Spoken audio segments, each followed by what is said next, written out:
오늘 우리에게 주시는 말씀은 디도서 1장 1절에서 4절까지 말씀입니다. 여러분들에게 호가 있으세요? 호?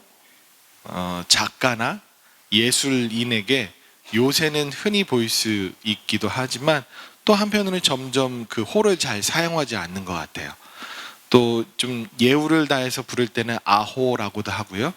조금 우리가 평상시 언어로 한다면 별칭, 별명, 예명 이렇게 표현되는 호가 있어요. 앞에 이제 거의 대부분 두 글자로 많이 쓰는데 그 두 글자의 단어로 자기의 일생에 대해서 나는 이렇게 살 것입니다 라는 그 의미가 담겨져 있고요. 또 한편으로는 나는 이렇게 살아왔습니다 하는 그 호가 있어요. 여러분들에게 그게 있는지 모르겠어요. 조금 연세 있으신 분들에게는 자신을 표현할 때 이름 말고 그 호명, 예명을 가지고서 자신을 표현하시더라고요. 조금 전에 얘기했던 것처럼 그 호라는 것은 나는 이렇게 살 것입니다와 함께 나는 이렇게 살았습니다 라는 의미가 담겨져 있다고 그랬죠. 그것처럼 자신이 어떤 삶을 살았는지 뚜렷하면 뚜렷할수록 그것을 간추려서 아주 응집해서 표현하는 것이 호라고 할 수 있어요. 우리 성경에 보면은 항상 그것처럼 쓴 사람이 있어요. 그게 바로 이제 사도 바울인데요. 사도 바울의 편지를 항상 보면은 나는 누굽니다, 나는 뭡니다, 나는 어떠한 직책을 가졌습니다 라고 꼭 얘기를 해줘요. 오늘 말씀에서도 보면 하나님의 종이요 예수 그리스도의 사도라고 표현을 해요. 이것처럼 자기에게는 이게 호예요. 나는 하나님의 종이고 그리고 예수 그리스도의 그리고 사도입니다. 이것이 바로 그 사도 바울의 인생을 설명해 주고 있고요. 사도 바울이 어떤 삶을 살았는지도 설명해 줄 수 있어요. 그리고 그가 어떠한 인생을 계속 살 것인지도 나타내 주고 있어요. 그것이 뚜렷하면 뚜렷할수록 자기가 해야 할 그 목적에 맞춰서 인생을 살아가게 돼 있어요. 그런 의미에서 우리 모두에게는 신앙의 고백처럼 들려지기도 하지만 그 신앙의 고백, 그 내가 표현하는 그것이 뚜렷하면 뚜렷할수록 우리가 살아갈 바를 온전히 알 수 있다는 뜻이기도 해요. 사도 바울은 종이라고 여겼어요. 하나님께 부름받은 것뿐만 아니라 어쩌면 노예처럼 자기가 하고자 하는 그런 주도성들은 없고 하나님의 뜻대로 살아가는 본분임을 그는 알았어요. 그래서 그는 사도라고도 표현해요. 예수 그리스도가 부르셔서 제자를 삼고 그의 가르침을 배워서 그가 살아가서 복음 전파하는 삶까지 제자로서 살아가는 그 모든 것까지도 자기는 그 과업을 이으는 자입니다 라고 표현합니다. 그러니까 그 뒤에 덧붙여서 하나님의 종 예수 그리스도의 사도 그러면서 나 바울은 이것에 관하여 부름받았습니다 라고 그는 설명할 수 있는 거예요. 단순히 종, 사도라고 얘기하는 것이 아니라 그 내용까지도 설명하는데 연이어서 내용이 설명된 것이 바로 1절과 2절 말씀이에요. 하나님이 택하신 자들의 믿음과 경건함에 속한 진리의 지식과 영생의 소망. 사실 원어 그대로 보면은 이렇게 단어의 나열로다가 되어 있어요. 다시 한번 정리하면 하나님이 택하신 자들의 믿음과 경건함에 속한 진리의 지식과 영생의 소망에 관하여 하나님의 종 예수 그리스도의 사도인 나 바울 이렇게 쓰여져 있어요. 그런데 우리가 다른 번역본을 보다 보면은 그걸 조금 더 이해하기 쉽게 설명이 되어져 있는데 오히려 그 설명되어져 있는 것이 사도 바울이 말하고자 하는 것을 어느 단편적으로 묶어버리는 제한적인 요소도 있어요. 새번역 성경에서는 이렇게 표현되어 있어요. 하나님의 택하심을 받은 사람들의 믿음을 일깨워주고 경건함에 딸린 진리의 지식을 깨우쳐주기 위하여 나는 사도가 되었습니다. 그리고 영생에 대한 소망을 품었습니다. 이렇게 표현해요. 조금 더 설명하고 조금 더 우리가 이해하는데 도움이 되죠. 그런데 이 명사로만 단어로만 딱 나열된 것은 오히려 이 의미도 담겨져 있고요. 또 다른 쉬운 번역에서는 또 이렇게 표현되어 있어요. 하나님께서 선택하신 백성의 믿음을 굳게 하며 하나님의 진리를 깨닫는 일을 돕기 위해서 보내졌습니다. 이렇게도 표현해요. 즉 무엇인가 하려고 하는 그 일, 이것을 위해서 나는 부름받았습니다 라고 하는데, 사실 이 단어들의 표현들은 이 의미도 담겨져 있고요, 자기 자신에 대한 신앙 고백 같이도 담겨져 있고요, 그 의미를 훨씬 더 풍성하게 해석할 여지가 있는 그런 문구예요. 이 단어들을 보면 먼저는 하나님이 택하신 자들의 믿음을 굳건하기 위해서 사도로, 종으로 부름받았다라고도 할 수 있지만, 이 바울은 하나님께서 택하신 그 믿음, 그리고 또한 경건함에 속한 진리의 지식, 이것을 무엇인가 하려고 하기보다 자기가 그 의미를 더 담고 있고 있는 것이죠.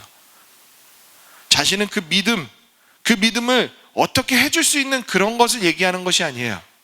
그런데 그 믿음이 무엇인지를 알고 그 믿음 때문에 자기가 부름받았다. 그런데 그 일들은 어떻게 쓰임받을지는 모르는데 그것을 위해서 나는 부름받았다라는 것을 얘기해 주죠. 사실 믿음은 우리가 줄 수 있는 게 아니에요. 우리가 믿게 해줄 수도 있는 것도 아니고요, 내가 믿어서 믿을 수 있는 것도 아니에요. 그것이 분명해야 돼요.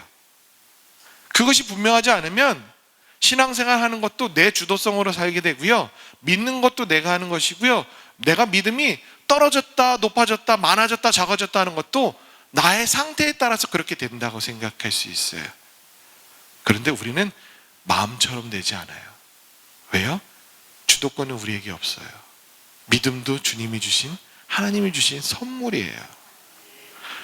우리가 원해서 얻은 것도 아니고 내가 노력해서 얻은 것도 아니에요. 그럴 수는 있어요, 내가 체감된 거에서는. 그런데요, 선물로 주셨기 때문에 그게 열려진 것이고요, 내게 없는 것이 맛보여지게 된 것이에요.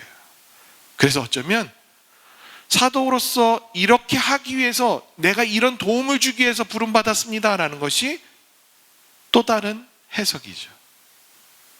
그런 의미에서 경건함에 속한 진리의 지식, 이 말은 뭐냐면 거룩함, 온전한 뭐라고 해야 될까요? 경외함, 이 단어가 담겨져 있는데 여기는 경건함에 표현되어 있어요.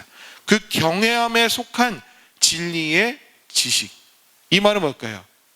진리라는 거예요. 그 진리를 알게 된 지식이 있다는 거예요. 근데 그 진리가 뭐래요? 경외함을 유발시켜요. 거룩함을 유발시킨대요. 우리가 알고 있는 그 지식들이, 모든 지식들이 똑같은 지식인 것 같지만 달라요. 사도 바울은 그걸 맛봤어요. 진리라고 여겨지는, 어느 시대든 참이라고 여겨지는, 거짓이 하나도 없는, 잘못된 것이 하나도 없는, 오류가 있을 수 없는 참된 진리, 그 지식을, 경외함을 유발시키는 그 지식을 그는 맛봤어요. 그래서 그는 이것을 알고 있는 신앙 고백으로 얘기하기도 하고요, 그래서 종으로서, 사도로서 무엇을 해야 되는지 분명하게 알고 그는 행했던 모습들이 있어요. 또 마지막으로 사도 바울에게는 영생의 소망을 가지고 있었어요.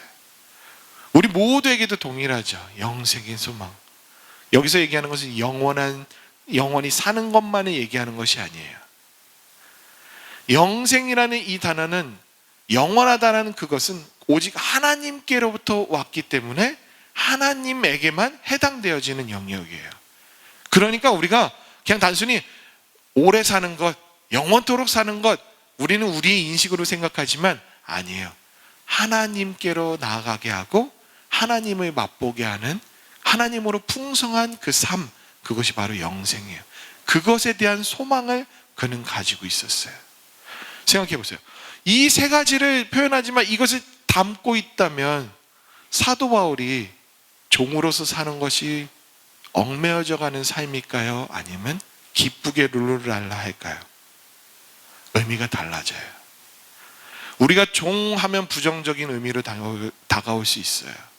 사도하면 매어 있는 것처럼 여겨질 수도 있어요. 그런데요, 이 세 가지를 가지고 머금고 있는 바울은, 저는 어쩌면 그가 빌립보서 얘기하는 것처럼 기뻐하라, 항상 기뻐하라 얘기한 것처럼 자기 자신도 기쁘게 그 사명들을 감당해오지 않았을까 싶습니다.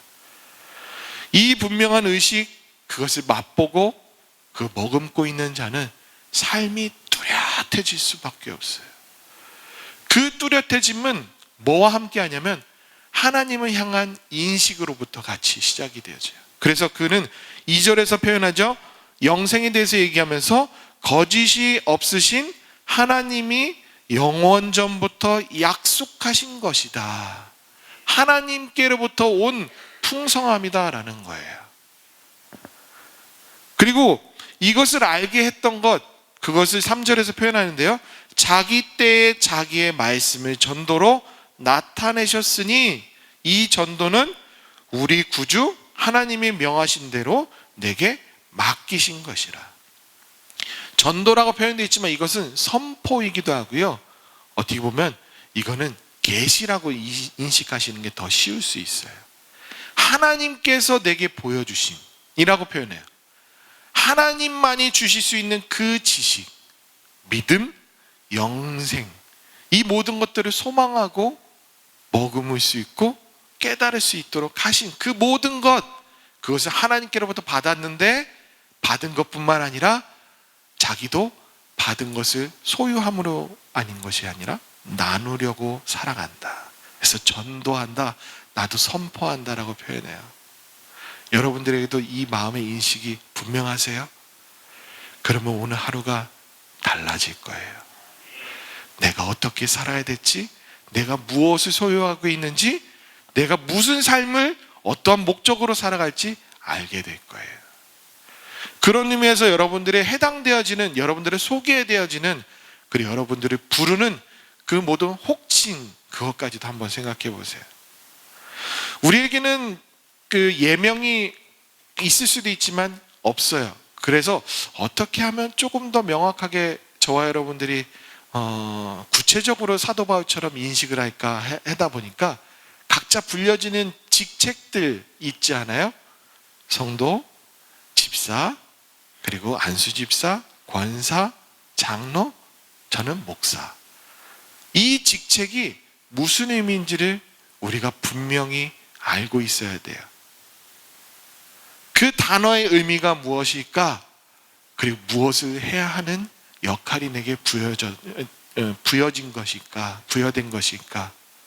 그렇다면 어쩌면 내게 예명이 없지만 그것처럼 더 뚜렷하게 나의 본분, 내가 무엇을 해야 할지, 하나님 앞에서 나는 무엇인지를 더 뚜렷해지지 않겠어요?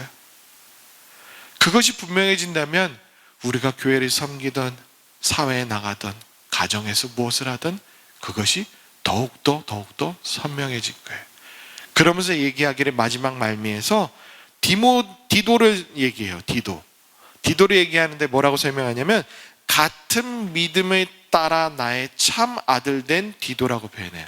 그러면서 사실 디도에게 편지해주는 서신이 바로 이 디도서예요. 그런데 이 앞에 있는 같은 믿음이 매력적인 표현이에요. 같은 믿음, 너도 믿고 나도 믿고 하는 그 의미이기도 하지만 이 믿음이라는 단어는 충성이라는 뜻도 담겨져 있어요. 같은 충성을 가지고 같은 신실함으로 나처럼 또 살아갈 디도, 이렇게 표현하는 거예요.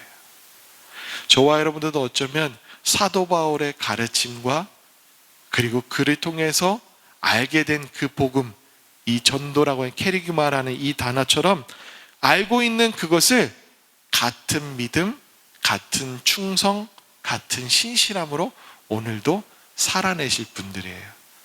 그런 의미에서 우리의 믿음의 선조이며 성경 속에 기록된 인물들처럼 저와 여러분들도 이 시대에 생생하게 복음의 사역들, 그리고 하나님의 일들, 하나님의 종으로서 그리스도의 사도로서 우리도 살아가고 있는 거예요.